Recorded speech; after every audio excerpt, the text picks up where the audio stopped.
Right. We're live. What? We are live. What? As you put your keys down and drink your coffee.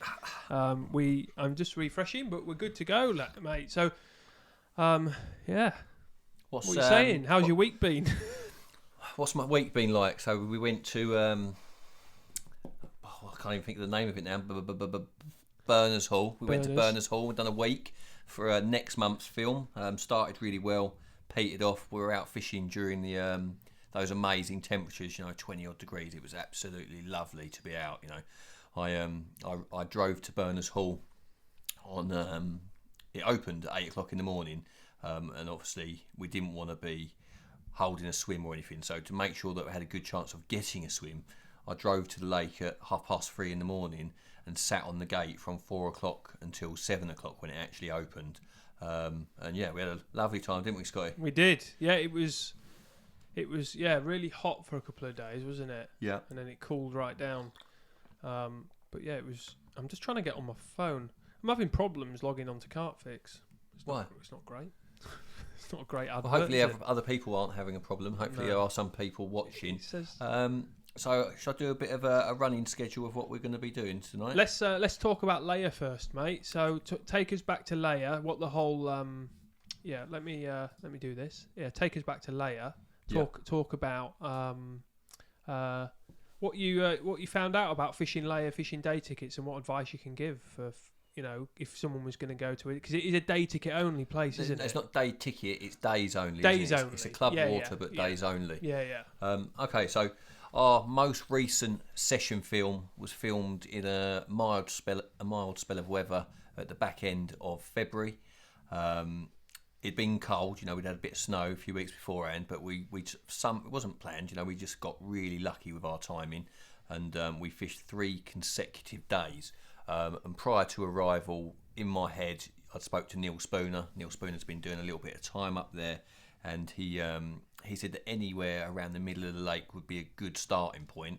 In my mind, I thought, I'll start somewhere near the middle, and hopefully as the days go on, you'll see something that will sort of zone you into some activity. But my opening line of attack was to fish on the right hand side, as they call it at Leia. You're not allowed inside the gate before 6 in the morning.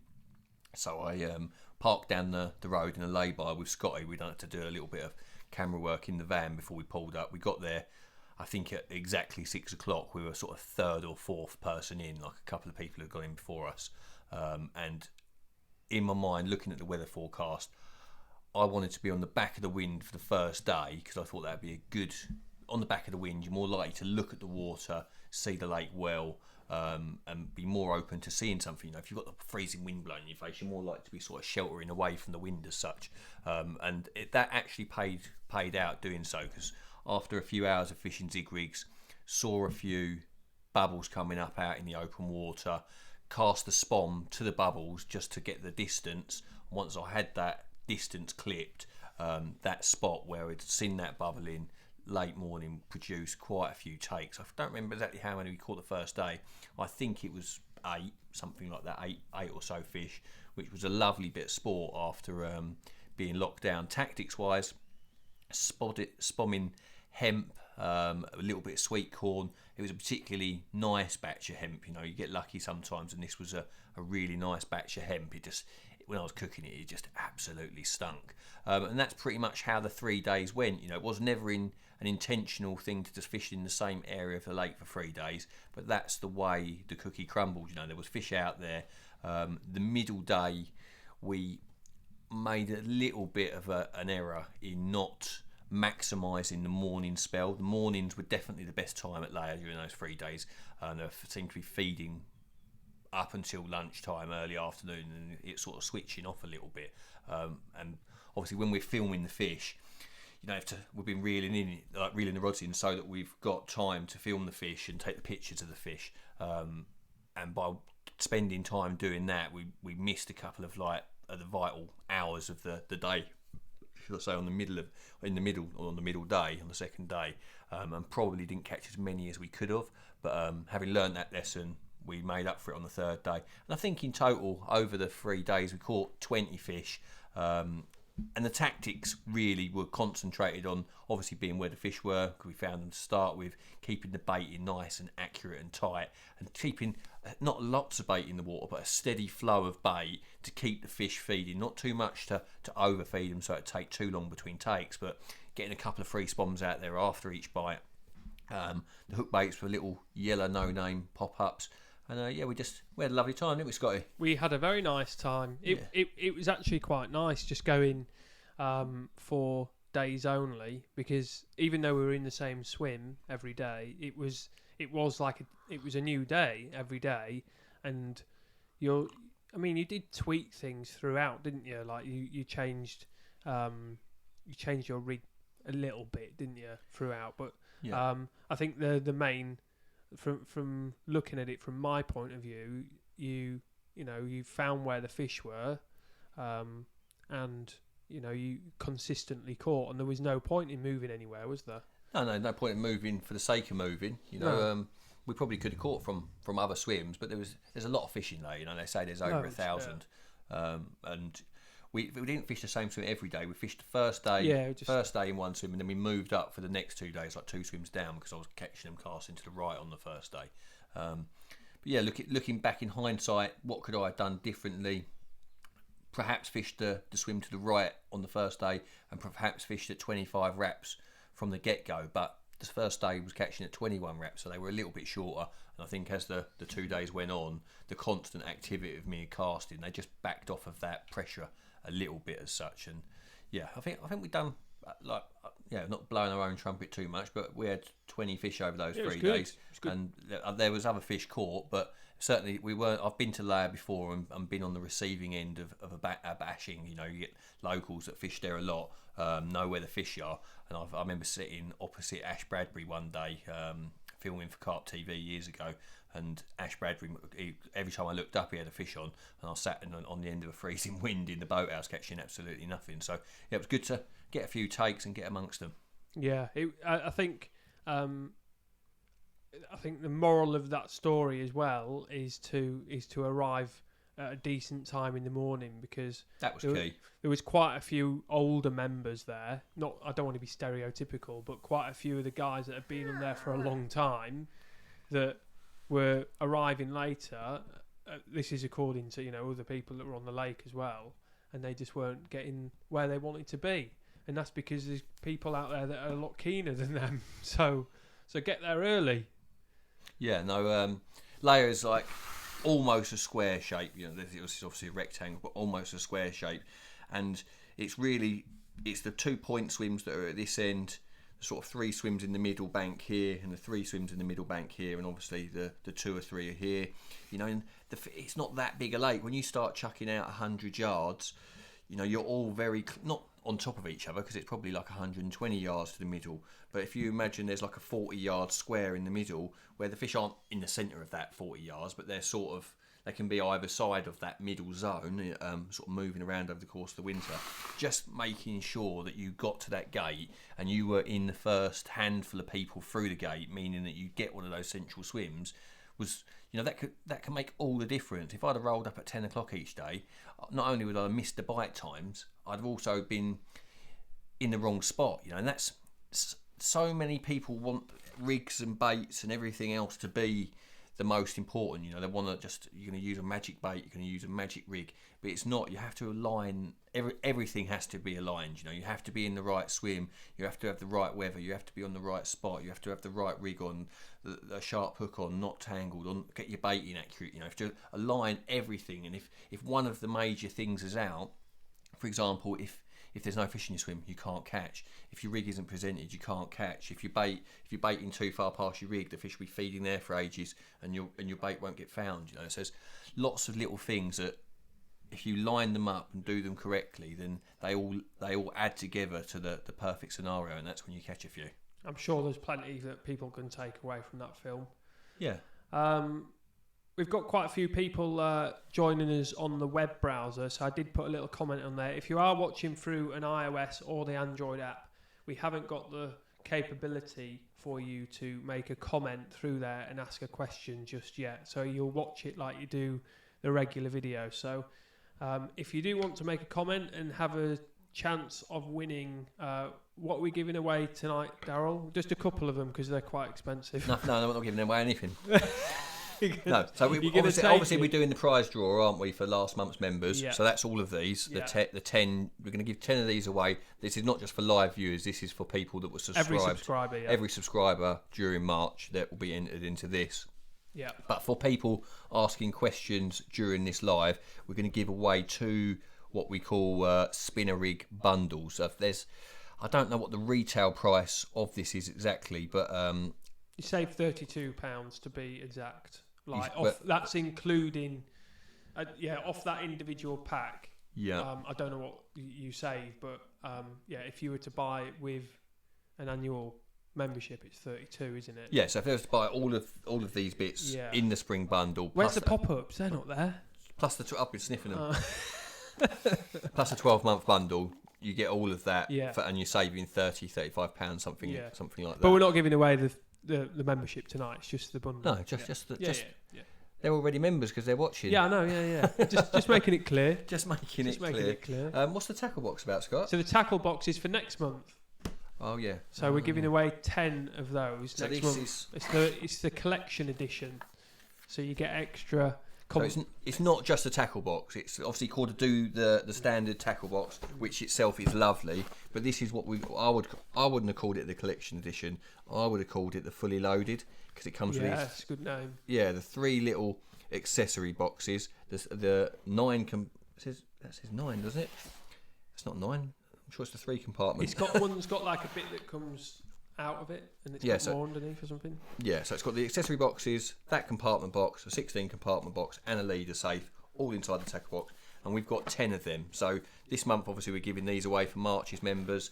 In April's members, all automatically entered into stand a chance to win. It's just a nice little perk, isn't it, for the members? Like we'd like to try and give as much back. We don't want to sound like we're a charity or something, but I think it's nice to to give you a chance to get your hands on some gear that you wouldn't necessarily buy. So and it's a fairly decent chance, It's 10 of them. So and if you multiply that over a year, it's 1,000, isn't it? Is that right, or 100? I don't know, 120 or something. 120, if you did 10 winners a month.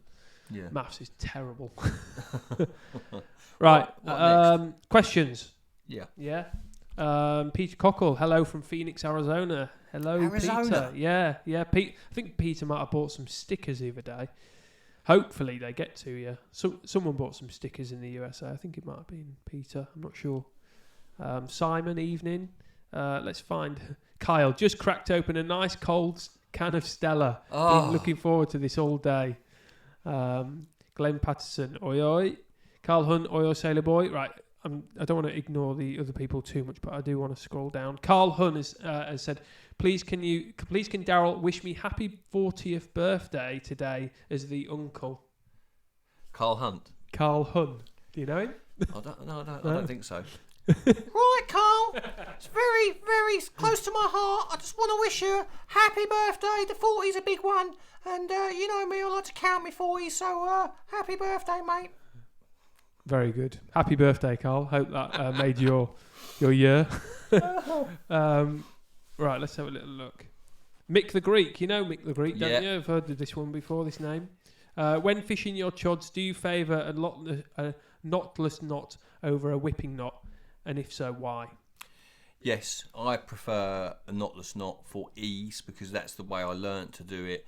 And once you've tied several thousand of them, it'd be very awkward to go the other way.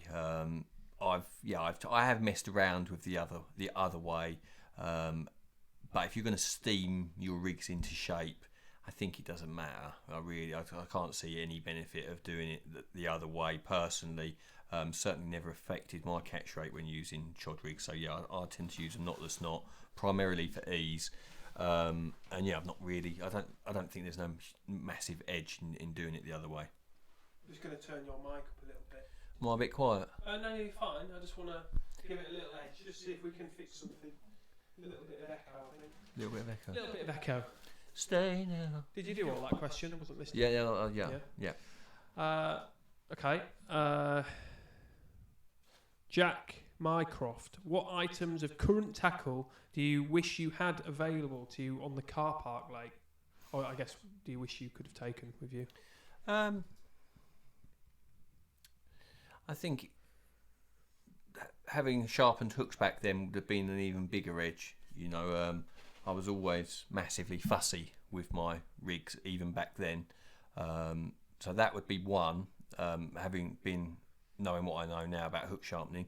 But I think the biggest one that would have really, really helped me on there would have either been using fluorocarbon mainline or braided mainline, because the Carpart Lake was quite coloured. You didn't need to worry about your line standing out, and there was no weed between you and the weed that you were often fishing towards. The bottom was quite clear on the way out, so I could have fished fluorocarbon mainline, or I could have fished braided mainline, and that would have helped with me getting the drops, you know, those, because it was all about like it's really hard to explain, but the Carpart Lake was the spot. The lake bed was a lake bed, and when there was obviously little humps and bits and pieces out there, but a lake that old would, if it didn't have carp in it, or fish in it, a lot of the time the spots would be covered in sediment, and the key there was watching the bubbling. You'd see where the fish were bubbling in the mornings,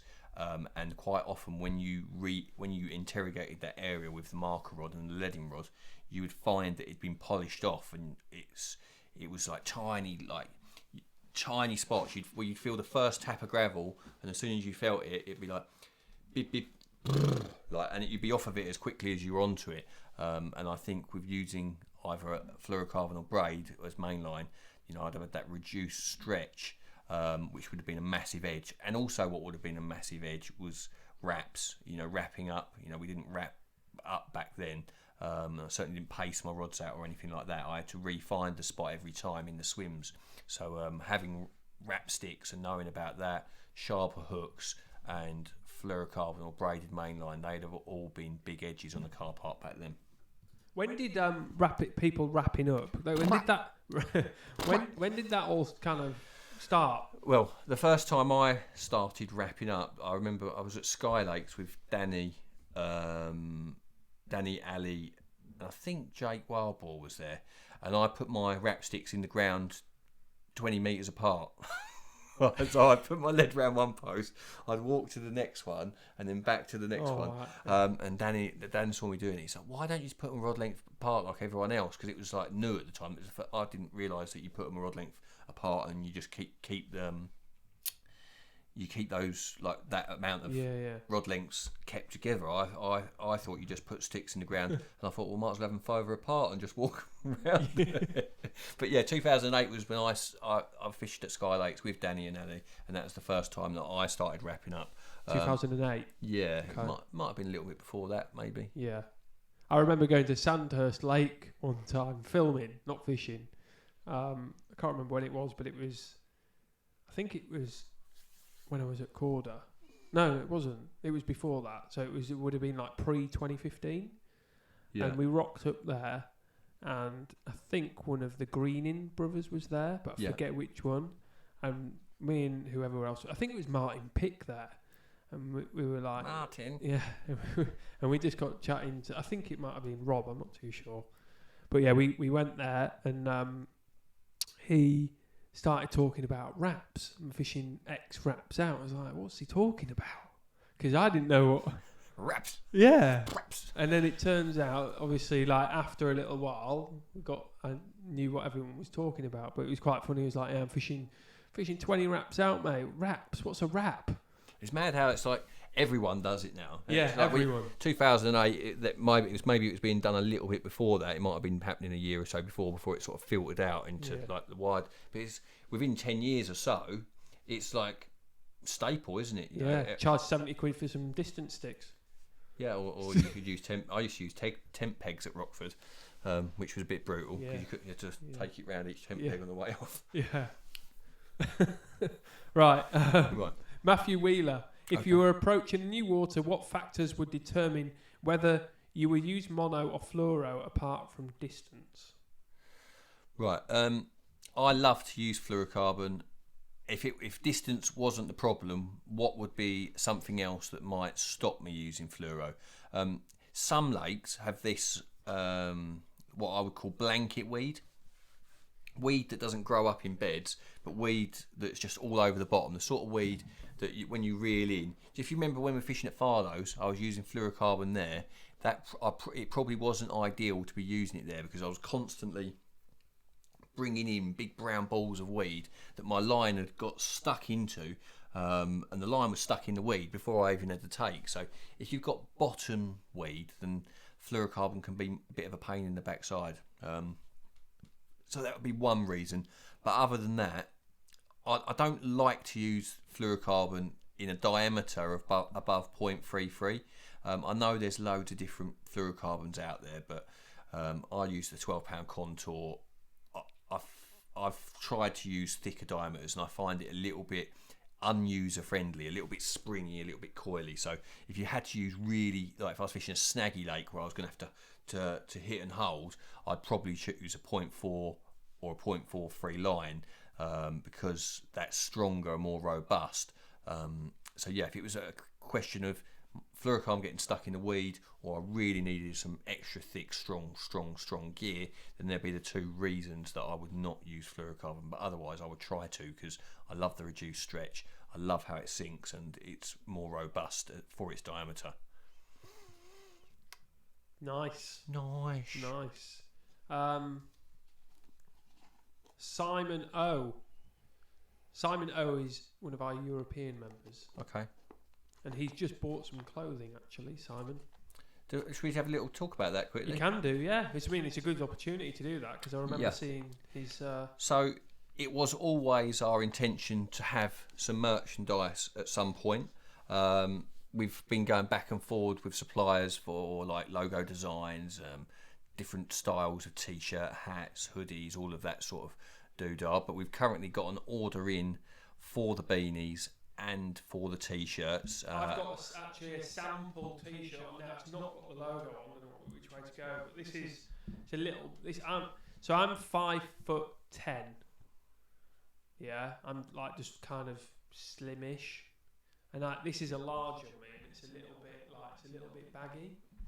So medium, I think, is good on me. But this is one of the colours, isn't it? What colour you got on, Scott? I can't see you for the chair. Mocha, it's called mocha. The brownie. Yeah. It's like it reminds me of the colour of hot chocolate powder. It's the same colour as the powder, like hot chocolate powder. Sorry, I think I interrupted you. I don't know where you were. No, okay. So it's been our intention to do some merchandise, and we've currently got an order in for the t-shirts, the hats, and the cups. The hoodie's going to be a little bit longer because we weren't quite happy with the designs of them.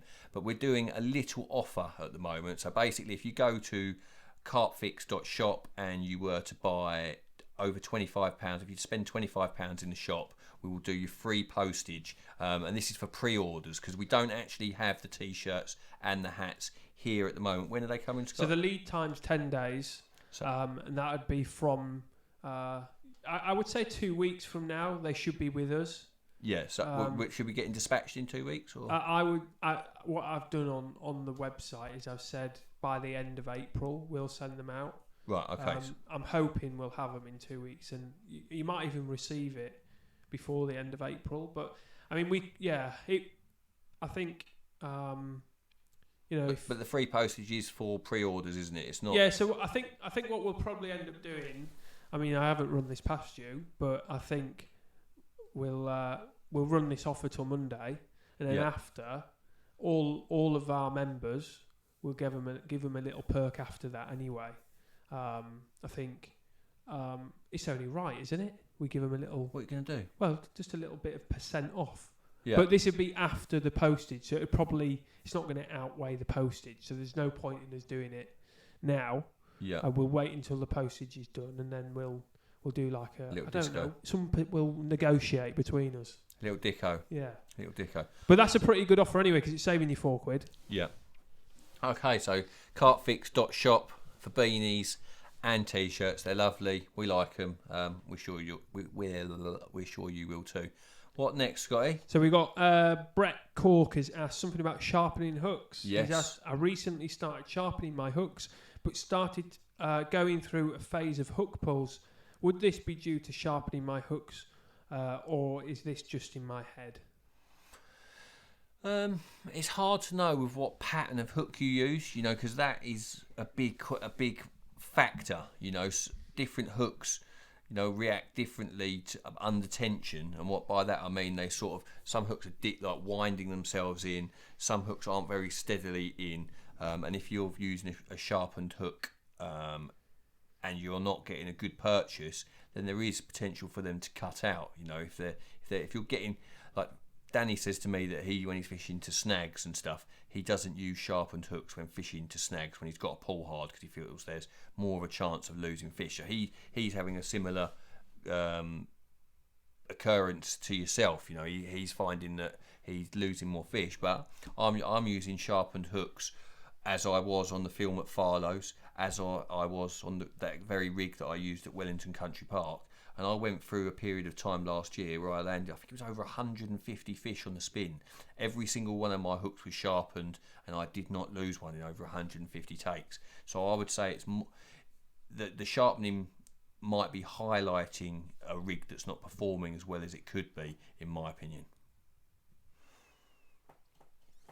That's what I would say, Scotty. Nice. I'm just looking for another question. Okay. Let me have a little look through. What are people saying about our little announcement about about Thomas the Shaker Maker? So obviously, and Jacob. Don't forget Jacob. Yeah. So we've always anticipated that we would go. Obviously, we're going weekly. That's the first part of it. So as of the beginning of May, we are going weekly every Friday.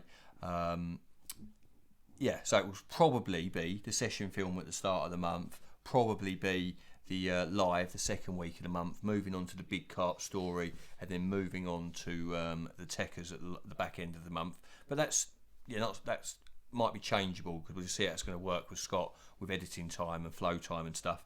But also, one of the things that we've been asking for feedback, one of the things that's been coming back quite frequently is people wanting to see me targeting a water, so building, not just a one-off session, using the benefit of hindsight from one session to the next, and showing how I go about trying to catch the stock within a lake or a particular big one. But to do that, imagine just putting out just that video per month, that would, or continuously, it'd be a little bit samey. And we want to keep the content fresh. We want to keep it varied, and keep as many of you happy as possible. So I'd like to say Tom Maker was my idea, but it was actually Scott's. He's the one that comes up with all the bright ideas. I don't know about that. And as soon as he said it, I was like, yeah, he's been around. He's only young. He's younger than me. He's been around a long time, and he's been slaying waters ever since he was a young lad, and consistently. He's what I would call a carp fishing lifer, someone who's been in the industry a real long time, and just consistently gets it done. And that's the most thing that I look at, people that consistently can do it wherever they go. And he's what I would call personally, I would call him like a commercial venue specialist, and I'm not saying that is all he can do, so I'm not putting him in that bubble and saying I only think Tom. I'm not saying that. He went to Rainbow, didn't he? Yeah, he can go anywhere and catch them from anywhere. But do I think he knows everything there is to know about commercial carp fishing? Yes, I do. I don't think there's anyone out there that is better at. Not all of you watching this, but a good percentage of you watching this will be fishing waters that Tom finds himself at regularly, and his tips and his advice and his knowledge passed across, can only serve to make our platform better. So he is the first of our new recruits, and like I say, he offers a different style, gives us a bit more variation. And on top of that, there's a little young man, goes by the name of Jacob London Carp Angler. What is his actual second name, Scotty? Worth. Jacob Worth. Jacob Worth. He's like, from someone like myself who's worked within the fishing industry for 20 years, at least 20 years. I worked in the fishing shop since I was 15. I watch a lot of product-heavy videos by the tackle companies. And sometimes I would like to see something a little bit different, something a little bit more quirky. And Jacob fishes a whole host of urban venues. He's got himself 2 boats, fishing on the Thames, fishing on little rivers and stuff. And he's just, I find him really interesting to watch, and I'm sure many of our viewers will think the same. So we're going to have two new additions to the CarpFix platform, and that, like I say, we're going to increase our output over time. And these are just the first two that will be coming on to help us give you the best value product that we can. Yeah, it's been it's a little fly there. It's been going. It's taken off really fairly quickly. You know, I didn't expect we'd. I mean, people have been asking for more content, and we can bring that with Jacob. Obviously, the stuff that we're going to do with Tom is it's not as well as what we're doing with you, is it? So they're still going to be getting a monthly video as they are now, but it might just feature Tom, whilst we also generate some more content with you on a type of lake that people would expect to see you. I know you've already said all this, but I think people, hopefully, you know, what I don't want to say this is what I'm going to do for you, but I would like to catch a £50 by design on camera, as in set out to do it and do it. You know, it's all good. It just happens when you turn up to a lake, but that is, in my mind, I'd like to try and do that. You know, we for Corda at one point we set out to catch a day ticket £40 for the camera, and I'd like to take it one step further and put a UK £50 on the bank for camera by design. So yeah, I'm not promising that, but that's what I'm hoping I might be able to do. And when I'm trying to do that, Tom Maker's going to be shaking the daylights out of every lake that you can ever imagine. So, looking forward to going out with Tom. I think it'll be so the filming for Jacob, we were mentioning, he's going to have someone help him out a little bit. They're not going to be they're not professionals, but they're going to be there to get certain bits and pieces of him travelling to wherever he's going if we need that. But it is going to be a little bit more raw. Like, if you go onto YouTube and search Jacob London Carper, you'll see the style of videos. His videos are like I say, a little bit raw, but they offer something slightly different for you to watch, and hopefully as our audience kind of expands, I think it will it'll cater for some of you. And you know, as time moves on, I'm sure we'll get more and more content. But yeah, it's finding the people that have got the time as well. Obviously, Tom and Jacob are perfect because they have time, and not everyone has time because they have full-time jobs. Richard Lee has asked a question. Okay. In what situation would you prefer to use your custom-made corkball pop-ups as shown in Pecker's Teckers, as opposed to a standard off-the-shelf pop-up? Well, if I was targeting a venue, consistent, you know, because a lot of the time I'm carrying different pop-ups in my bag, like, you know, because I'm for my job as such, like my roller Corda with CarpFix, I'm constantly fishing different venues. I'm not being consistent. I'm not going to the same venue time and time again. But if I were, you know, that is when I get a feeling for what I'm trying to achieve. I'm putting the X bait. Let's say I'm feeding cell, for example. If I'm feeding that bait, then I don't see why I should have a different pop-up on. If I'm putting that bait in regularly, I'm trying to tune the fish to find that bait, then I want that on the hook as well. So that if I'm fishing the same venue consistently, I believe that the fish are pressured enough they've seen enough normal pop-ups that they might be turning their nose up at them, then that is when I will go to the effort of making corkball hook baits, whether it be wafters or pop-ups. I believe that once you are feeding a bait and the fish are looking for that, then the corkball pop-up is better. You know, most of the time, pop-ups, I feel they're more of a lure. They're not. They obviously are attractive, but I think of them more as a lure, whereas I think of a corkball pop-up as bait. You know, real bait, not just flavours. You know, you've got the attraction of the mix itself. So even though it's a fine skin, if I was fishing somewhere consistently and I was feeding a bait, then that I would use a corkball pop-up. Then that's what I'd say, Scotty. Do you know what I reckon we should do? We're going to run for about an hour. We're halfway through. Why don't we give away 5 of the sharpening kits? Just to keep you hanging on. Yeah. So we'll go to the nice coffee. Instant coffee, wasn't it? I could do another one, Scott. Well, we might have to wait a bit. So you might see our production value has slightly risen with the layout of the streams. It will further improve as I get more time to make it. But you can see here we've got the random number generator.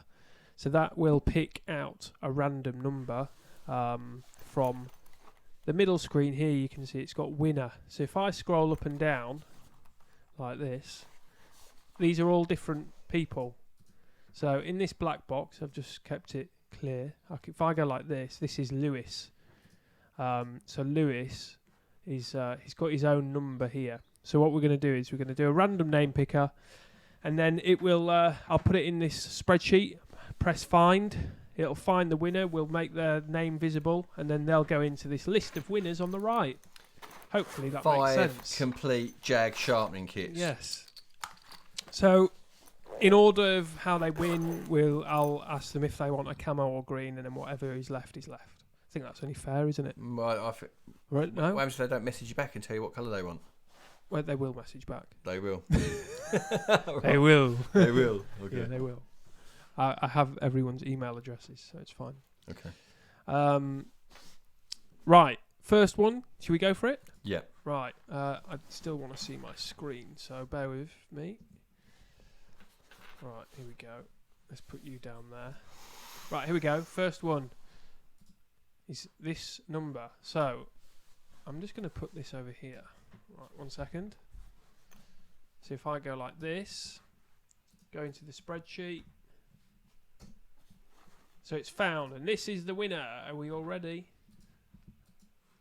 Hayden Spinks. So all I'm going to do is I'm going to put Hayden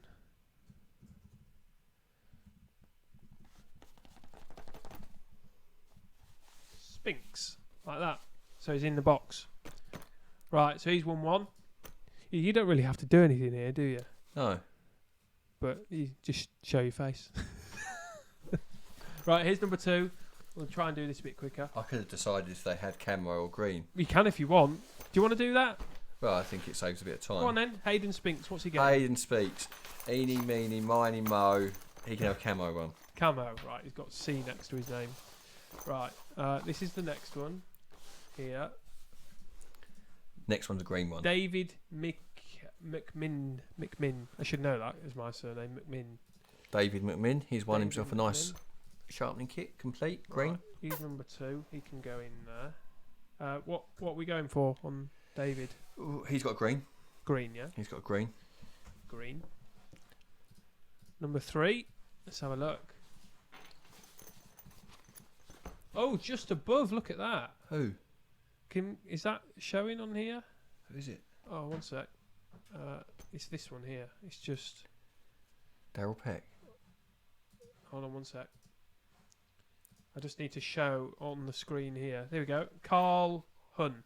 Carl Hunt, he asked a question earlier, didn't he? Did he? He did, yeah. He did. Yeah. That's his birthday. Was it Carl's? Was it? It was. Was it Carl Hunt's 40th? Yeah. Right, so you can see there 526 260 is the same number as that. He's won himself a camo. Camo, yeah. Happy birthday if it is the same Carl. I would only presume it is. Camo, okay. Right, number 4. Oh, what am I doing? That one. Here we go. There's another one. Right, here we go. Just making sure it's showing up. Luke Bray. Luke Bray. He's Yeah. a green. Green. One more. Should it be Yeah, green or what- camo? Well, actually it's green. up to you, isn't it? It's yeah, because there's 4 greens left, so we've got another green one. 8. Okay, 8. Yeah, 865. Okay, so this is the other one. This is number 5. And What's we'll his do- name? Hold on. What's his name? Jason Barnett. Jason Barnett. You are number 5. Yeah, and what's he won? He's won a green complete. Right, so we'll kit. do number 5 in a little bit, yeah? Yeah. Okay. And don't forget, you've still got 2 of the spring Bundles to give away. bundles. Well, for left Right. questions. If I like a question. Yeah, if you like a question, we'll go for a few more. We've got 20 odd minutes left, so Yeah. you never know. You've still got a chance of winning 5 of the sharpening kits or some bundles. So get your questions in. We've got lots to get through, so I will try and I'll try and find some. Peter Cockle, yeah, I got the stickers. That's sweet, perfect. Scott, please ask missing work to watch this from Arizona, USA. He's bunking off work to watch us. He's bunking off work. Good lad. Apart from your St. Peter's asked a question. Apart from your PB, what fish did you enjoy most catching, and where and why?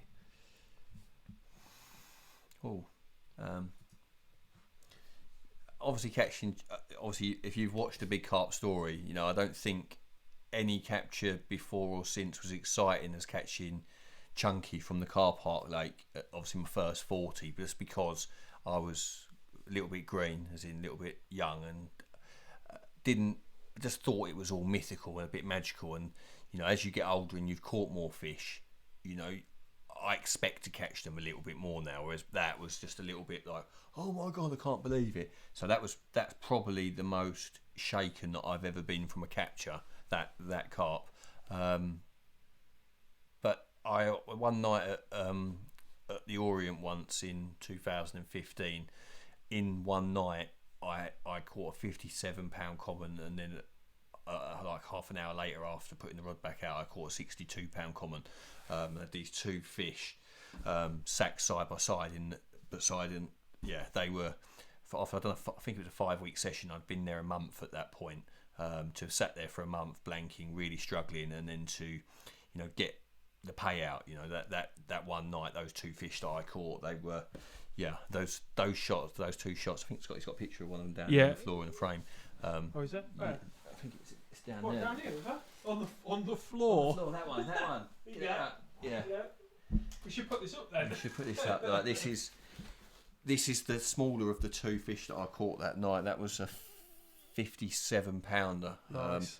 But yeah, those two fish. You know, I caught them fishing alone on a 6,000-acre reservoir, fishing at 720 metres range in a 20-mile-an-hour crosswind, and that was full on metre-high waves, battering fish at that, going out and fighting fish at hundreds of metres from shore in any direction. Was like about as epic as carp fishing gets in my book. Yeah, nice fish, that one. Nice. Okay, let me try and find another question. 1 second. Let's little scroll through. Have you used the new balancing weights from Corda? Yeah. No, I've not seen them yet. To be fair, someone's asked, would you prefer putty or the new weights? But there's no point in asking. Yeah, no, I've not tried them. To be fair, they look all right. They're very well made, aren't they? Very all Corda stuff is very well made. Yeah, to be fair, it's very beautifully made. Yeah. I do like the idea though of just having those. If you're fishing with crayfish and stuff, you know, I think it's an absolute no-brainer. Yeah. Will it catch you more fish? Probably not, but it does make things easier, and I like things that anything that makes fishing easier is great. Yeah. Bait boats included. Yeah. It was what was it? Carl gave us a little thumbs up, so it was him that won the sharpening kit. What a nice little present for his birthday as well. Yeah. It wasn't fixed. It wasn't fixed. Wasn't a CarpFix. No, well you can see it's all in front of us, isn't it? Right. James Samkin, this is about burners, where we were last week. I've had a lot of questions about burners. Have you? Right, it's going to be a popular lake, that, even though it is already, but the amount of big fish in there, it's a joke, isn't it? In recent times, burners, like I remember Spooner going there not too long ago, because there was a fish in there called Rambo at 45, but he was catching mainly doubles, 20s, and very rarely 30s. And now there's 90 odd 30s in there, and they're saying sort of 15, 40s, and that has happened like quickly. It shows that the lake it's dug in good ground. You know, I think when the lake's got good soil, you know, it's very clayey, that area of, like, it's near where I live actually, Berners Hall. The water was like blue, like the sea. Yeah, it was like bluer than blue. It's not picturesque as in surrounded by trees. It is your typical Essex irrigation. I did actually, sorry to interrupt, on the video that we just put up on the announcement for Tom and Jacob, there are a few shots in there. If people aren't familiar with it, just to give you an idea, if you watch the first shots of a lake, you see there's a drone shot, you'll see what we're talking about. It is turquoise. It's crazy. But there's loads of there might be in a few years, who's to say that there won't be 50 40s in there? The Well, way that they're growing, it's like it shook me to realise what's in there since Neil Spoon's fished there, and I think in time that'll be a very difficult lake to get on. As it becomes, it's popular now, but as it becomes more and more popular, it'll become more and more difficult. So what's the question? he's asked what were your tactics, because he said I see you had a few out. Right, so the number one tactic that really paid off was driving at 3 o'clock in the morning and getting on the gate at 4 o'clock, and I went straight in the swim that Top Maker fished there. I didn't end up catching from the spot that he fished, but getting in that swim was pivotal. Tactics wise, you're only allowed one rod on zig rigs, and they were really up in the water during our stay.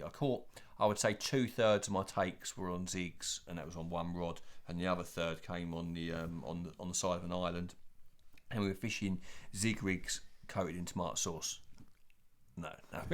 we were fishing zig rigs, the Fox Zigger liners with size 6 wide gape hooks and 8-pound cruiser. We're actually, for next month, funny you should say that, obviously the tactics we used were zig rigs, so we've done for Peckers Teckers next month coming is going to be about zig rigs, so anything you want to know about my zig rigs for fishing zigs, and you will see that in next month's films alongside Berners Hall.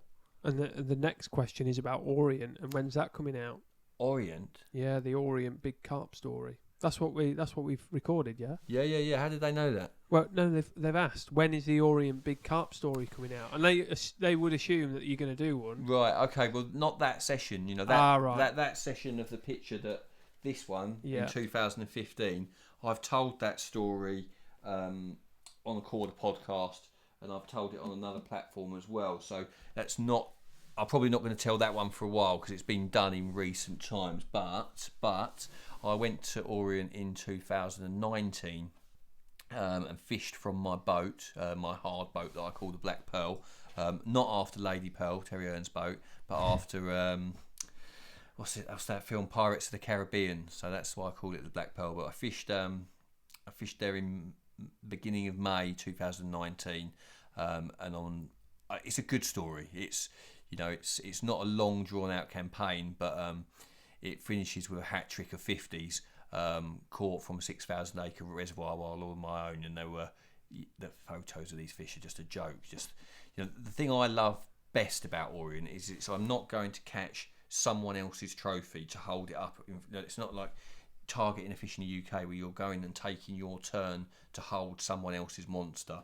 When you go to Orient, everything's fresh. I've never really caught them from the same spot twice. It's all like you're hunting, you're moving around the lake. The whole scenario is epic, and the quality of, they're not like linears, and there are some linears in there and fully scales. It's not like that, but as examples of carp specimens, I don't think I've found carp that are just in the condition that these carp are in. They are immense carp, and next month's big carp story is sure to be a good one. Yeah, I'm sure it will be. Simon Rogers, my local has just opened up for nights after 30 plus years of days only. What approach do you think would be best? I'd go straight to the bar, order 7 pints of Stella. That's what he was talking about. He's local, wasn't he? He's local. He's local, yes. Yeah. Every local's been closed, but not for 30. Straight to the bar, 7 pints of Stella, line them up. No, so he's local. What was the question again? Sorry, I got distracted. His locals just open for nights after 30 plus years of days. 30 plus years? Yeah. Oh, they're going to get hurt. They're like, I fished the first ever, well, I'm not saying the first ever, but they opened up Sutton at Hone in Kent for night fishing in the winter. They weren't selling enough tickets, so they opened it up, put a 2-night rule on it, and from November the 1st till the end of March you could fish nights, and they got caught at night. So if it's never been fished at night, I'd be doing your best to spend some time down there during, the fish will be shocked by how busy the lake is at the start, but they'll soon adjust to how busy the lake is. But they will, if they've been never night fished for, they'll have been doing that for a long time, and it will just be a habit that they find hard to shake. So my advice to you would be to do as much time as you physically possibly can. Just get down there, get amongst it, and enjoy it for what it is. It's that could be harvesting season. Yeah.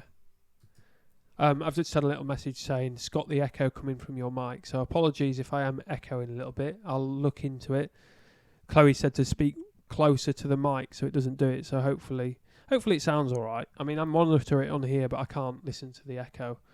I guess I could put some headphones on, but I won't be able to listen to you very clearly. I'll have a look at it. Lewis has asked, "Hi Darrell, just started using your multi-combi rig and had a few fish on it, all nailed. My question is, would you ever use any other hook pattern? I like a curved shank." Oh, I once fished, like, I've not, I'm a stickler for I've been using wide since 2003 at Yateley. Yateley, I've used choddy hooks since then as well. But if we're talking like nearly 20 years, I've been using wide gates. I find it very hard to veer away from that pattern. And when I have tried other things, I just start losing fish. The first time I ever used a spinner rig, I tried it with a size 4 curve shank. I was fishing Raisbury South Lake. I had 5 takes in a night, and I landed 2, so I lost more than I caught. And that's the general thing that happens to me when I go away from wide gates and choddies. I tend to lose more fish. So, in answer to the question, no, I honestly, genuinely, 100%, I only use wide gates, choddies, and occasionally I use the called mixer hooks for floater fishing or for zig rigs. But generally, I'm always using wide gates and choddies. And I would say if you want to land the highest proportion of fish, then stick to those patterns. Very nice. Evening, lads. I've become a member of a syndicate what is 15 foot deep in the middle, but is only 5 to 6 foot on the far side. If I was to fish the far side, how would you have your line lay? So I imagine he's got if he fishes it slack, he's worried about that big slack bit in open. Sorry. So he's a member of a syndicate. Yeah. The lake is 15 foot deep in the middle. Yeah. On the far side is 5 to 6 foot deep. Yeah. If he was to fish at the far side, how would you have your line lay? Depends if I thought the fish was swimming through the middle. If I thought the fish was swimming through the middle, then I would probably be fishing in the middle. The truth is, if you're fishing across to the far bank because you think the fish are there isn't much point in you slacking the line down a little bit into that deeper water in the middle, and it'll be running up the far bank lovely. And if there's no snags on the far side, excuse me, just a little hiccup there. If there's no snags on the far side and you could slacken your line off, it'd be running up that far marginal shelf, absolutely lovely. But if there were snags and you wanted the indication to be better, then it might pay just to have your line zipping through the mid-water. I generally think at long range you can fish tighter lines and be safer with it. And when you're obviously fishing to a far bank, you've obviously got the chance of a drop back as well. So to fish with a real slack line, you'd be increasing the risk of getting really bad registration. So my advice would be not to fish it Guitar Hero tight, but tighten up to your lead so you can feel it. Pay off a metre or 2 of slack, and then that would be enough. A metre of slack from being tight, just give you a little arc in your line, and then you'll get quick indication, and you shouldn't have any trouble. On the line, someone's actually asked. Peter Johnson has asked, when you fish tight lines, do you use back leads? At extreme range, do you not bother? I haven't used a back lead for a long time, to be fair, but different scenarios. One time I was fishing in Belgium at the end of the Masterclass 2 video. I was fishing in 25 feet of water at 140 yards, and even at that range, in my mind, I thought, well, I'm fishing over a lot of bait. I want to slacken my line off and get it down.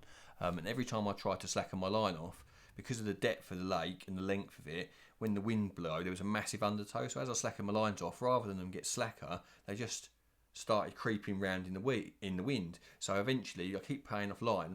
My lines are pointing over there, no longer pointing them at spot, but they're not any slacker. So if you are fishing at long range, I would just fish tight. There's no point in paying out slack because the tow will just take your lines tight again. But when I was fishing at Yateley all those years previously, fishing 60, 70 yards out with no weed between me and where I was fishing, I don't think it hurts to put a back lead on at all. It might reduce your indication, but if you're fishing with a back lead with a fairly tight line, you will get indication. Nice. David McMinn, he won a prize. I just realised that name. Yeah, he won a jag sharpening kit. Yeah. He's asked, if a lake is full of silt, is there a way of telling how deep the silt is? it's not something that I've ever done. My experience of fishing very silty lakes is relatively minimal, and knowing how deep the silt isn't really that important for my mind. I'd be immediately looking for the harder spots, and if there wasn't harder spots, I would be fishing with a rig that would still present on top. Two ways of doing it. One would be to fish a helicopter rig with the bead pushed up, that sort of style, and the other way would be to fish a straight braided hook link. A lot of people avoid braid because they're worried about tangles, but my experience with braid is if you use a big bait, which again is good for silt, a bait with a large surface area tends to sit prouder on the bottom, especially if it's balanced. I would fish, that's what I would tend to do. I'd look for the harder areas. It might not be rock hard areas like gravel spots, but I'd look for the harder areas, and then I would fish with lead clips with braided hook links, or inlines with braided hook links, or with a helicopter with a normal sort of rig with the bead pushed up. But I wouldn't know how to measure the depth and silt. It's difficult. You could put on like a white piece of line, like a white piece of braid on the end, and see how far, if you cast it onto the spot and then reeled it out, you might see how far up it was stained. But I don't think it's something that's going to help your catch rate or anything like that. I would just concentrate on looking for the harder spots and using the right end tackle to present the bait in the best way. Yeah, it's going to be difficult to measure the depth of silt. You could, and the other option is to go out on a boat, jump over, take it extreme measures, go out on a boat and put a stick down. I guess you might get something potentially. Put some tape around it, some white tape or something. I don't know. Okay, this is from Eamon. What is your favourite lead pattern and size, and what are your views on leads that take on liquids for additional attractions to hookbait areas? Do you mean like a method feeder? So what's the first part of the question? What is your favourite lead pattern and size? Yeah. Obviously, they've all. You go big leads, don't you? I like big leads. Yeah. I think the whole point of having the hook point free to hook a carp, I think it's almost crazy not to utilise that. I use light leads to be minimal and to reduce disturbance. But when I'm trying to fish to a spot, if I've plumbed a spot, cast to a spot several times, and then spawn to the spot, then you might as well have a big lead on. And for my rods, I've got fairly stiff rods. I think a 3.5 is a nice weight to cast. That'd be my standard lead size, a 3.5 for fishing to a gravel spot or whatever spot it may be.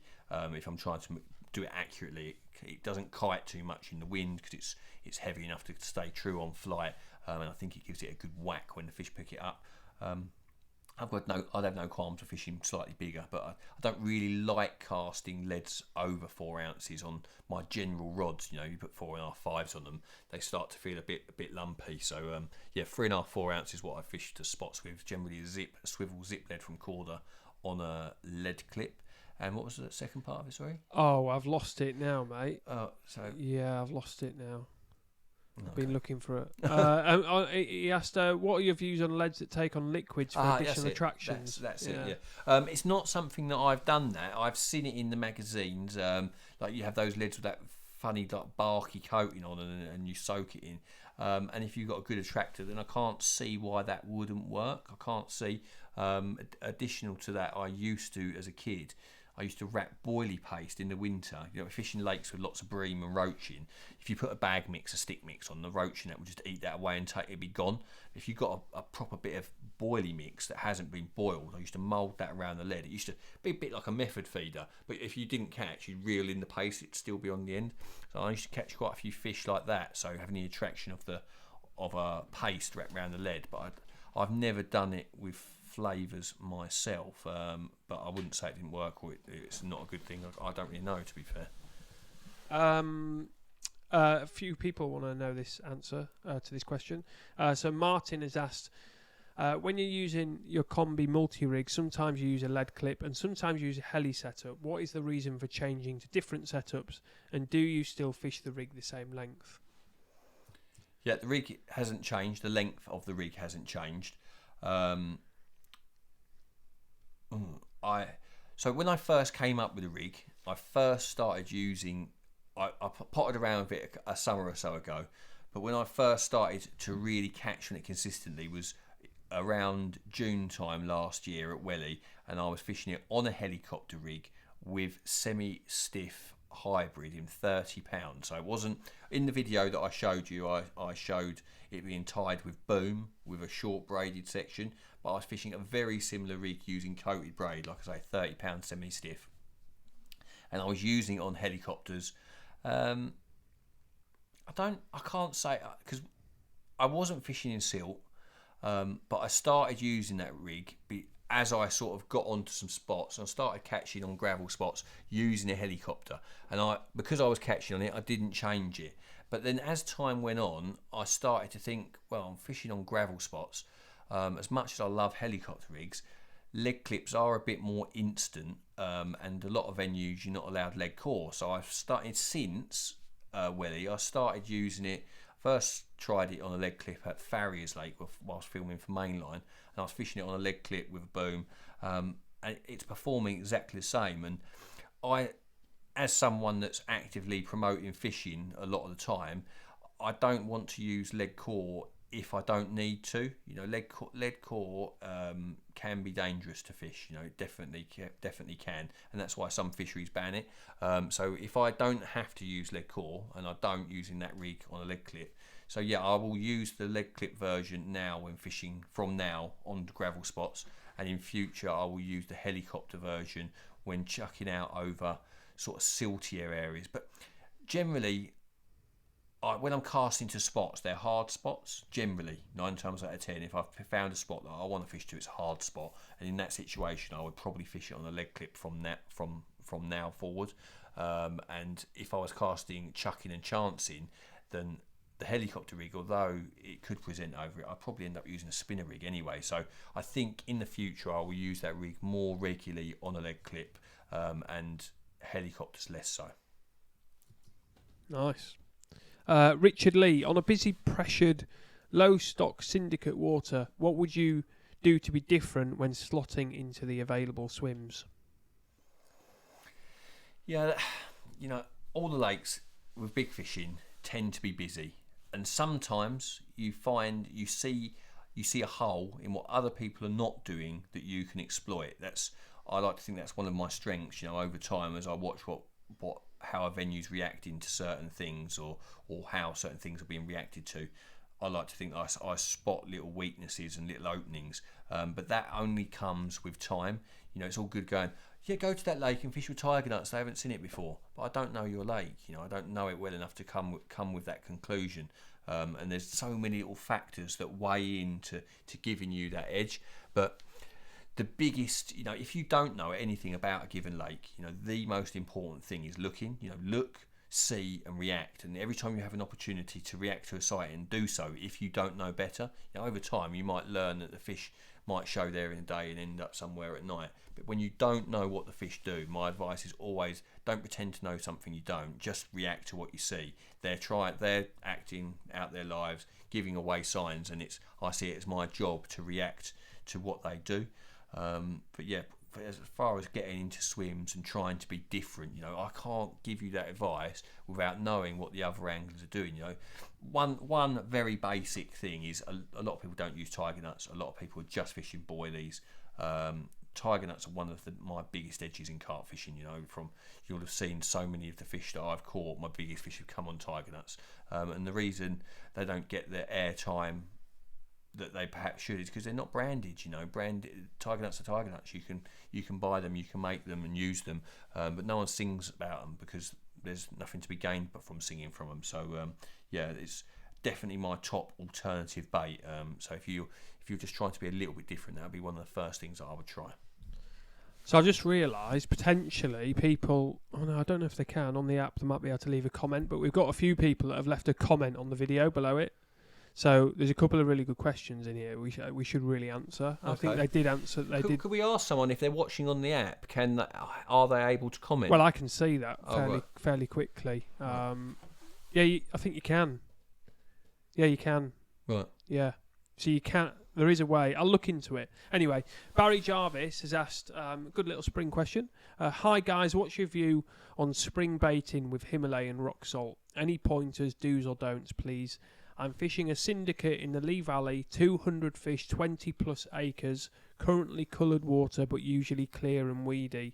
Bars and shallow bays available. Main body of water 5 to 9 foot. Many thanks. Did you take all that in? Yeah, it was a good detailed description of his lake. Deserves a prize, no? All right. Yeah, well, you can give him out, Scott. You do one, I'll do one. Yeah, you've just done one. It's a good question. You've just done one. You've just given that lad. Barry Jarvis. You can do the next one. Right. I think it will get in towards the end. No, I like that. It's good. It's good. Call it as you see it, Scotty. Call it as you see it. Shall I answer it? Yes, mate, yeah. Honestly, I've never put salt on any of my bait ever previously before. Maybe I'm missing a trick, like one of the boys down Welly, Finney, he bangs on about throwing rock salt out and baiting areas with salt to get fish coming back to it. But it's not something that I've ever done. I've never put any salt in a spod mix. I've never put any salt in some maize. I've never put salt in a dip. I've never used salt on any bait whatsoever. One of the reasons I haven't used salt for anything is because when it first came out and everyone was rattling on about it in the magazines and stuff, I fished a carp match on Walthamstow on the number 1, and we had the fish in the Copper Mill stream feeding behind us. So we're throwing bait in the edge of the river, and these fish were eating the bait. And Joe Morgan threw this PVA bag of neat salt onto a spot, and they were eating on this spot, and they never went anywhere near the salt bag. So maybe that was just because it was too concentrated. It's just a little pile of salt and it didn't dissolve. It just sat there as a pile of salt, and the fish never went anywhere near it. And that instantly turned my nose up to the effectiveness of salt. But I could be missing a trick. So, regards to that part of his question, I've got nothing to say on salt because I haven't tried it, and I don't want to say it's no good or say it's good because I've got nothing to base that around. But the lake that you're fishing, you say it's coloured. You say that it's between 5 and 9 foot, so it's like what I would call a standard lake. It's up and down. The water's murky. So I don't know. Has he said anything about Bream and Tench? I didn't say anything about Bream and Tench. No. But in coloured water, a lot of time in the spring, I want to fish visually, so I want my bait to be seen by the fish. So they select it, single pop-ups, 2 jumping fish, or visual baits like sweet corn and stuff like that. But when the water's coloured, I prefer to use smellier baits to help the fish. If they're not going to see a pop-up from a few metres and zone into it, I like to fish with bait around my hook bait to help the fish more traction in the water to find it. So I would employ if I was fishing opportunist to jump in fish, I'd fish PVA bags or PVA sticks because there's more attraction in that sort of setup than a single pop-up, and I think single pop-up's been done to death these days. So PVA solid bags or mesh bags, and if I was like setting a trap and waiting, I'd be more inclined to put some feed out. Nothing too heavy. This time of year, I really think people can get too excited. The fish are feeding, but they're not eating loads, and certainly not loads of heavy food items. So boilie crumb, hemp, maggots, those sort of things like sweet corn. Very easily eaten food, very attractive, but nothing too filling. So if I was baiting and waiting, I would be putting some stinky, oily stuff out for them to zone in, but nothing too heavy. And if I was opportunist fishing, I'd be using PVA rather than single hook baits. Nice. So you can comment on the iOS app. So you do it. If you go onto a video, it's just below the where the video player is. Yeah. So people have already ask questions through there. So what I'll have to make sure I do is I go on to the web browser version, and I'm also scrolling through the questions there, and I'll also do, so it's fair to people when we see their questions, I'll make sure I look at the iOS app as well. Yeah. And it's the same for the Android, so they'll be below that video. So Ben McCall has asked through the iOS or Android app, he's asked, hi lads, how much importance do you put on line concealment, and do you actually think carp spook off tight lines?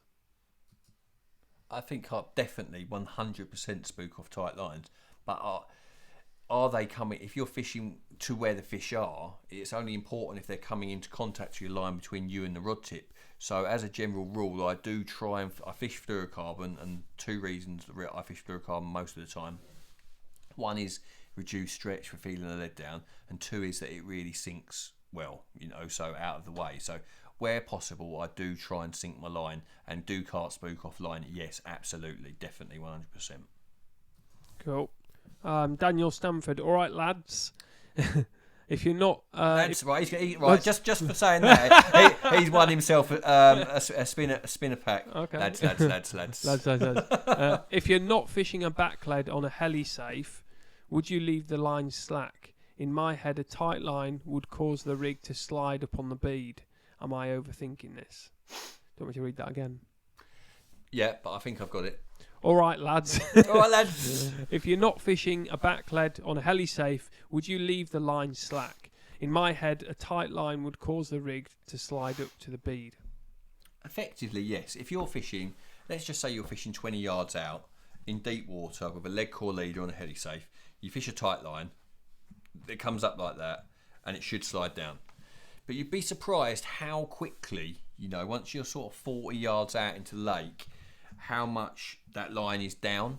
And if you're over stuff, there's potential for the rig to slide down the beads and stuff like X, Y, and Z. But I do try and slacken off. But there are times when it's windy, and every time you pay the line off, it just bows. So effectively, your line never gets any slacker. It just stays tight, and I still catch. So I think sometimes it's in your head, and I think the line is closer to the bottom than you think. And yeah, if possible, do slacken off. Give it the opportunity to go down. But if conditions don't allow for it, like you're fishing too far out, it's too windy, too much undertow, don't fry your brain on it. Put a back lead on if you're fishing short range and you can't keep a slack line. But yeah, I wouldn't overly worry about it. So someone's just asked about, I've been watching the app and there's no comments. So Jono, you have to go out of the video, and then where the main page is for that video, there's a little comments button at the bottom.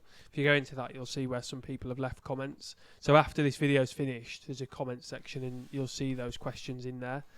Did you take the guy's name, lads, for the... Yeah, so we've got Barry Jarvis and Daniel Stanford. And we've still got 5. And we're going to do the 5 now, yeah. Yeah. I was right near the end of the questions. We literally got 3 left. Yeah, okay. So we might as well have the old questions. Yeah, might as well do those. So Simon O has asked, in what situation are you using black and white bobbins, and in what situation are you using stows? I don't change my bobbin to the situation. I really don't. So I have used black and whites. It's more of a fashion fad for me. Where I am. I literally went to Corda HQ yesterday and picked up 4 new red stows that are absolutely gleaming. So I'm going to be using red stows next time you see me on the bank, I think. So you could say that stows are good for fishing zigs when the bobbins are right at the top, and I don't think bobbins make any difference to your catch rate. Obviously they can show indication in different ways, but they're so far down the level of importance for me. I really don't give it any thought at all, other than what it looks like and if I like them. So I'm using stows at the moment, but for no other reason than I quite fancy the look of them at the moment. Cool. Where was the other one? Lucas. Darrell, what is your starting depth for zigs when fishing in deep, about 20 foot of water? Okay, good question. That's a good question. There's no rules.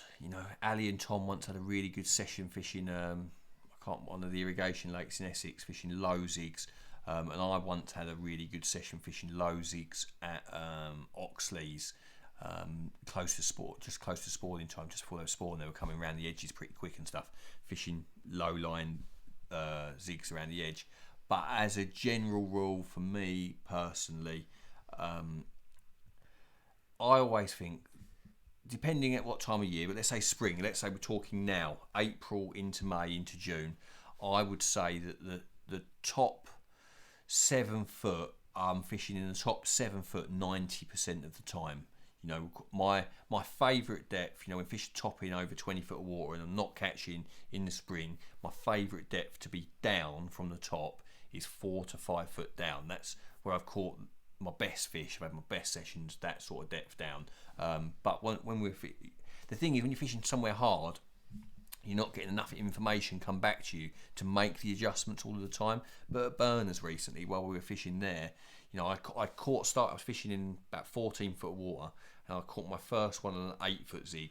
And then as the day got warmer, I was starting to see fish on the surface. I ended up catching them on 13 foot zig rigs in 14 foot of water, so a foot below the surface. So my advice would be to start to fish somewhere in the top 7 feet. And generally, if you're going to start somewhere, 4 or 5 foot down, I think is a great starting point. Cool. Chloe's just had a very good idea as well. I'm going to try and show people so you can watch the video and make a comment on the app at the same time. So I'm going to try and show you how to do it on here. Right. So let me do it. If I look at the phone like this, like there. Okay. So if you click on watch now, so it'll open up. So it'll open up the video. So that's playing now, obviously. There's a button at the top, the second one next to the X. Click on that. It'll basically minimise the video, and then you can click on the comments. So it's not like the live kind of comments that you would see as normal if you look through the browser, which is where you could leave a comment when the video's still finished.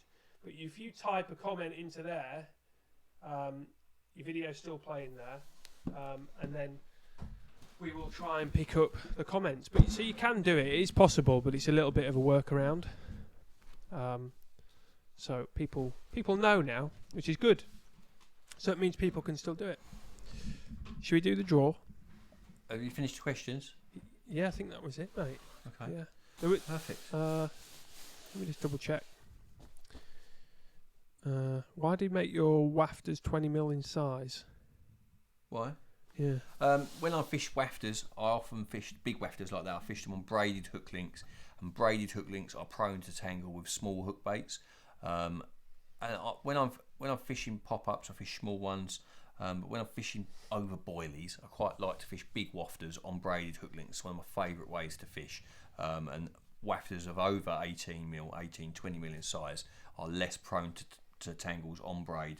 And I caught a lot of big fish doing so. Sweet. Kyle has asked, from a fairly new carp angler, what advice can you give towards aiming to catch a high 20 or 30 pound carp? Well, the real key is fishing lakes that hold numbers of them. That will give you the highest chance. If you went to somewhere like Berners Hall, where there's 90 fish over 30 pounds swimming around in there, out of 600 fish, if you set yourself a target of catching 6 fish, there's a very, very, very high chance that one of them will be a 30 pounder. Very high chance. If you go and fish a lake that's got 200 fish in it with 130, chances of catching that 130 are quite slim. So fish lakes with numbers of 30s, big numbers. The linear complex is full of 30s, absolutely riddled with them. So fish lakes with big heads of 30s, work out what the 30 to fish sort of ratio is, set yourself a target of catching that many fish, and chances are you'll catch yourself a 30 before you get to the number that you said. Nice. Right, we've got 2 more and then that's it, okay? Because there's no more new ones coming in. So we've got Craig and Kyle. So Craig and Kyle. Yeah, so Craig's asked, have you used Betalin? Betalin? It's Betalin. Betalin's a sweetener thing, isn't it? Yeah, it's like it's the liquid, isn't it? Yeah. No. No, I haven't. But I know lots of good anglers that have. But sometimes I wonder if you catch because of something, or you'd have caught them anyway. Let's just say on zig rigs, for example. I've caught so many fish on straight black foam in the dark. And I think that it's just they can see it because it's sort of. I think they can see pretty good in the dark, and they just take it. Would you caught if it had a flavour on it as well? So it's very hard to judge what effect that's having. And I don't, unless someone was next to me absolutely killing me or using Betalin, then I've never had my head turned to it. So I haven't tried it, haven't used it. I couldn't say if it's good or not. Yeah. And the last one from Kyle, what type of flavour has caught you the most fish? And I know this may sound daft, but do the bigger fish you've caught go for certain types? Hard question that. There's a common theme between the big fish community that would tell you that fish meal baits have a knack of catching bigger or the big carp in a lake. Activate, isn't it? One of your favourites? Yeah, and Activate would run along with that theme. You know, I've used Activate a lot over the years, and I do think it is a big fish bait. But, you know, you catch the Cell isn't a fish meal. It's got loads of big fish. You know, I've used various baits down the years. When I used to use Nash bait, I used to use CarpFix squid, which again I think probably did have a bit of fish meal in it, and I caught a lot of big fish on that. I would say there is some truth in that there are certain baits that boilies that have tendencies or consistently catch big fish, but there's also outside things that just happen. You know, baits, you know, that just people say catch small fish and then they catch big ones. You know, they say big fish never get caught on zigs, and then the biggest fish in the lake gets caught on zigs. So yeah, I would say there might be something in fish meal baits catching big, like having a way with the big ones, but you know, there's definitely outside things to that too. Yeah. Right, and that's we've questions done. Yeah, questions done. We've answered a lot of questions there, I think. Yeah. I do apologise if we missed you. There might be a few. You can email them to info@carpfix.tv. We can leave a little list and pick them up next time, or just come back on next time and we'll. Yeah, if you didn't get your question answered and you were really keen to have it answered, and it wasn't just to win yourself a prize, send us a little email to info@carpfix.co.uk.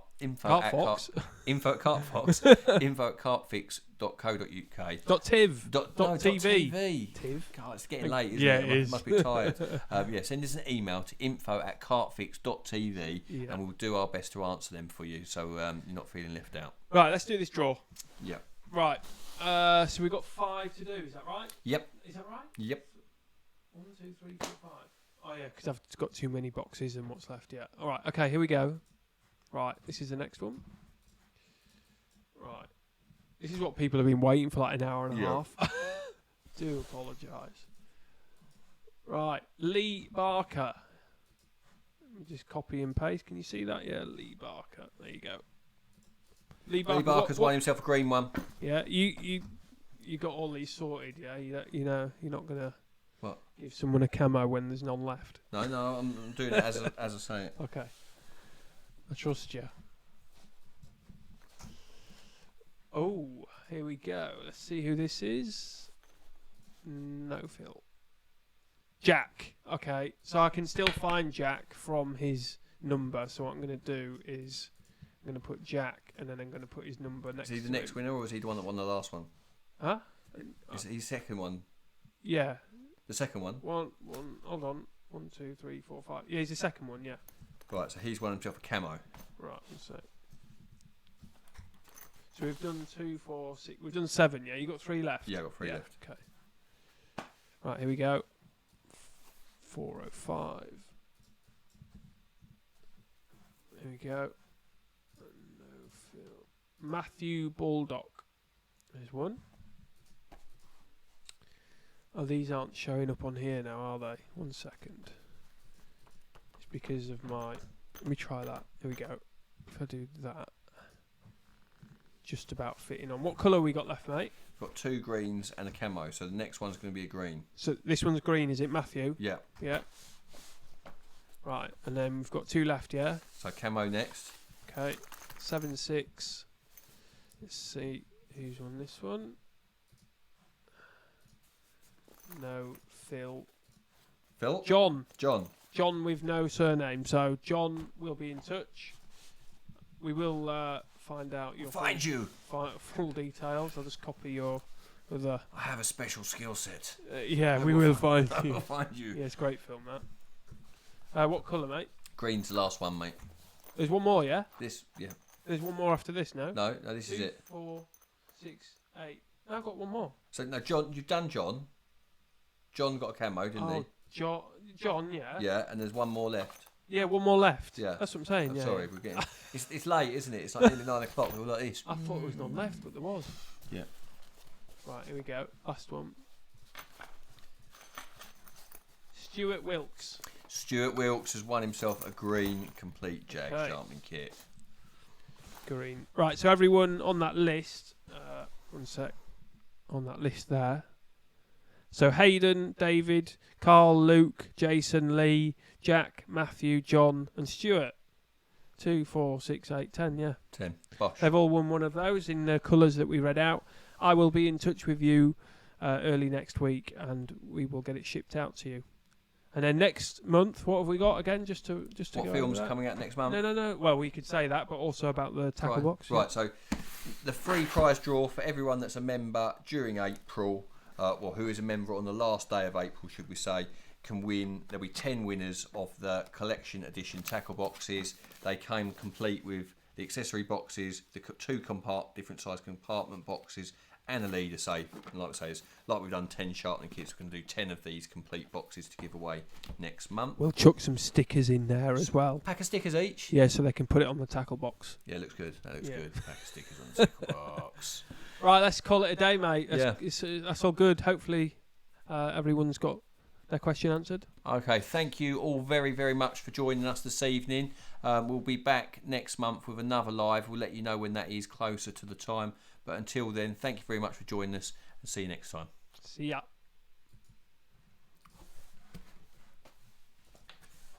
I was flagging in that one.